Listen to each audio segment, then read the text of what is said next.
I don't know how much you can break down this fight from a technical perspective because we're all going to sound really dumb if we just give this huge technical breakdown, but Shogun and Ovince St. Preux just stand there and try to bang for 3 rounds, or one guy gets clipped in the first minute.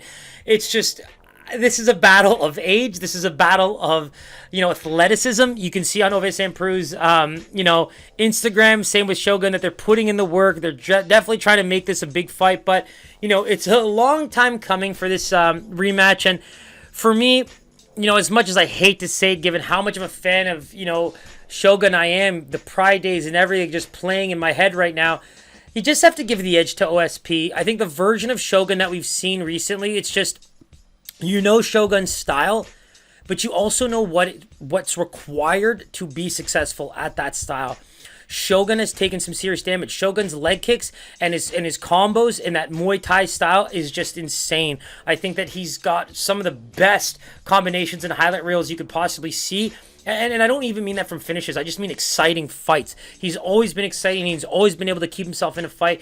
His run as the light heavyweight champion, I thought, was one of the most underrated in the UFC because there were so many fan favorites. And then here comes Shogun just taking all of these guys like Rampage, Chuck Liddell, Tito. He really ended up, Lyoto Machida. All of these guys ended up succumbing to a Shogun title run. And then John Jones came along, right? So that's where, for me, it's like there's a Shogun version that we kind of cling to, but then there's the version that we're seeing now. And the one thing for me with Ovince St. Preux is I think that he's going to have the athletic edge. I think that he's going to have some power in his hands. I think that both these guys are going to be able to look for some serious damage early in the fight, but I can see Shogun getting tired if he doesn't find it early, and I can see Ovince St. Preux finding, whether it's a second wind or just managing his cardio earlier in the fight to then start to do damage as the fight goes on. I'll be honest, this could be a fight where even if it's a light heavyweight fight, I don't know if we want to watch this go 3 rounds. I don't know what style of fight we'll be watching come 3rd round, if these guys are just staying in and banging or working in the clinches or whatever it might be.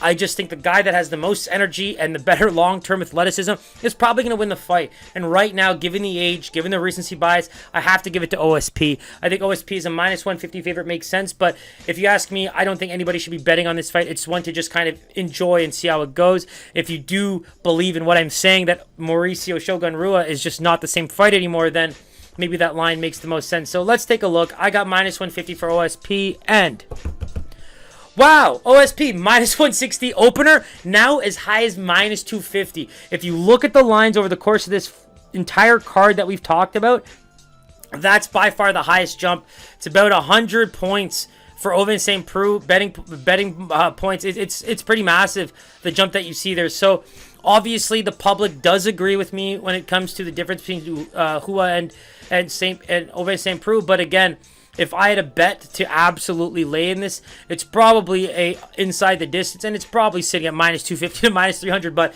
couple that with a Brandon Royval or something like that, and you're looking at a pretty good parlay to enter UFC 274 with. So keep it locked. We'll find some other spots if we can. But sorry for the lack of real breakdown there, but I really do think it's just a war of nutrition and athleticism over the course of their career. So keep it locked. Let's keep it rolling.